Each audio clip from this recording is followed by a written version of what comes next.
दोस्तों ये बात आप सभी को पता होगा कि पिछले 2-3 वर्ष पहले ज्योति शर्मा नाम की एक महिला जो बजरंग दल के कार्यकर्ता है, वो और उनके सहयोगियों के द्वारा अधिकतर छत्तीसगढ़ में मसीहियों के ऊपर धर्मांतरण का आरोप लगाया जाता था और उनके साथ बहुत गलत व्यवहार किया जाता था। हालांकि अगर पिछले साल की बात करें तो पिछले वर्ष में ज्योति शर्मा खामोश रही, यानी कि यहाँ पे कुछ कम ही केसेस उनके द्वारा देखने को मिले जहाँ पर उन्होंने मसीहियों के ऊपर धर्मांतरण का आरोप लगाते और उनके साथ मारपीट करते हैं। लेकिन दोस्तों आपको बता दें कि इस साल फिर से ज्योति शर्मा ने यीशु मसीह के सुसमाचार को रोकने और मसीहियों को प्रताड़ित करने का काम शुरू कर दिया है। इन दिनों छत्तीसगढ़ से एक घटना सामने निकल कर आई है जिसमें ज्योति शर्मा और उनके साथियों के द्वारा मसीहियों के ऊपर धर्मांतरण का आरोप लगाया गया और पास्टर के साथ मारपीट भी की गई। वही काम इनका है, प्रलोभन खाने के लिए छोटे छोटे गरीब बच्चों को, महिलाओं को बुला के इन लोग बिठाए थे वहाँ पर। और जब उनसे बातचीत करने का प्रयास किया या फिर जब उनको अपने साथ रखा तो उनका क्या कहना था कि धर्मांतरण कर रहे नहीं कर रहे, वो क्या बता रहे थे आप लोग? बाहर नहीं, एक मिनट, हमको तो प्रशासन ने बात ही नहीं करने दिया।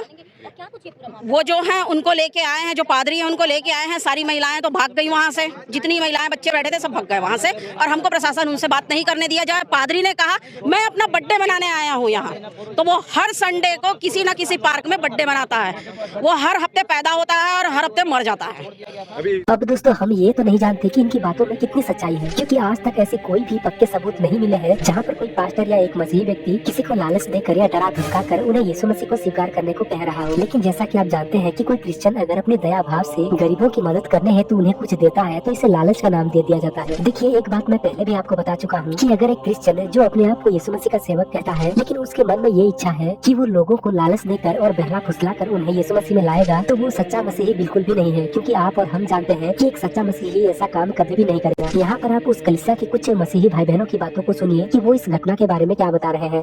धर्मांतरण का परिभाषा तो बताएं। आप घर में घुस गए, चर्च में घुस गए, बोले धर्मांतरण कर रहे, पीटना शुरू कर दिए, बोलते हैं कि आपके प्रार्थना स्थल में धर्मांतरण धार्मिक पुस्तक पाया गया। अरे भाई हमारे चर्च में बाइबल नहीं तो क्या दारू की बोतल मिलेगी? कि सबसे पहले धर्म परिवर्तन समझना पड़ेगा। कोई भी व्यक्ति अगर वो मस्जिद चला जा रहा है तो इसका मतलब ये नहीं है कि वो धर्म परिवर्तन करके मुसलमान हो चुका है। अगर कोई व्यक्ति चर्च चला जा रहा है तो इसका मतलब ये नहीं है कि वो क्रिश्चियन हो जा रहा है। इसका मतलब ये नहीं है। धर्म परिवर्तन का मतलब तो कानूनन प्रक्रिया है भाई। वो तो कलेक्टर के सामने उपस्थित होकर के बोला जाएगा कि मेरे को अपना धर्म परिवर्तन करना है, मेरे को ये धर्म में मेरे को इंटरेस्ट है। और जैसे कि भारत का संविधान कहता है कि भाई सबको स्वतंत्रता है अपना अपना धर्म मानने का, या जो भी धर्म आपको पसंद है वो धर्म मानने का आपको स्वतंत्रता है। संविधान हमको स्वतंत्रता देता है भाई, हम कहीं भी जा सकते हैं।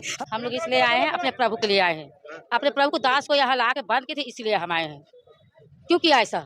क्या गलती था अपने प्रभु के दास की? क्या गलती था? क्या गलती किया है? वो किसी को मारे हैं क्या? किसी का बलात्कार किया है? क्या किया है? केवल हम लोग प्रार्थना करते हैं, क्या ऐसे क्या है? हे पिता खुदावन, तू हमें बचा। हम बहुत नरक में थे, हमें तू बचाया है। हम बहुत गलत संगति में थे, बहुत अत्याचार में थे। हम वहाँ आए, हमें बहुत शांति मिली है और खुदावन हमें बचा दिया इस चीजों से, हमारे बच्चों को बचा दिया है। आप क्यों आए? हमारे आत्मिक पिता को मारा गया बेवजह का। हमारे चर्च में जाके बजरंग दल वाले लोग जबरदस्ती का मारपीट किए हैं।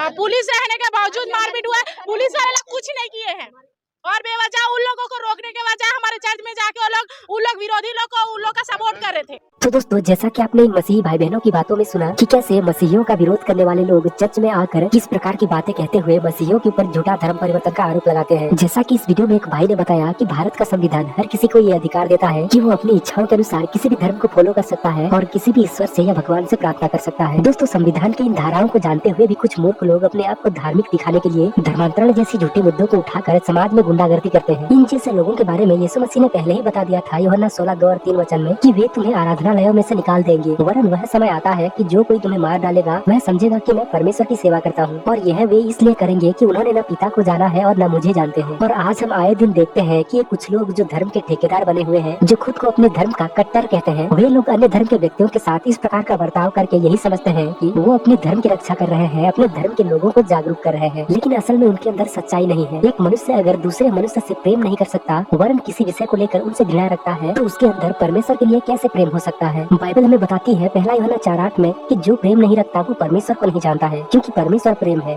भले ही वे लोग अपने आप को धर्मी कह ले, अपने आप को परमेश्वर का भक्त कह ले, लेकिन असल में वे लोग सच्चे परमेश्वर को नहीं जानते, क्योंकि सच्चा परमेश्वर यीशु मसीह है जो सबसे प्रेम करता है। और जिसके जीवन में यीशु मसीह आता है उसके जीवन से नफरत, ईर्ष्या, द्वेष, जलन सब दूर हो जाता है और फिर वो सबसे प्रेम करने लगता है। मैं उन सभी भाई बहनों को यही कहना चाहूंगा जो मसीहियों का विरोध करते हैं और उन्हें सताते हैं, कृपया आप एक दूसरे से नफरत नहीं बल्कि प्रेम करना सीखें। और आप यीशु मसीह को चेक कर तो देखिए कि वो कैसा भला है। आप यीशु मसीह को जानने की कोशिश तो करिए कि वो कैसा परमेश्वर है। जब तक आप यीशु मसीह को जानने की कोशिश नहीं करेंगे तब तक आप सच्चाई से अनजान ही रहेंगे, क्योंकि यीशु मसीह ने कहा है कि मार्ग और सत्य और जीवन मैं ही हूँ। साथ में उन्होंने ये भी कहा है कि आकाश और पृथ्वी टल जाएंगे परंतु मेरी बातें कभी नहीं टलेंगी। आमीन। वीडियो अच्छा लगा तो सब्सक्राइब करें और लाइक करें।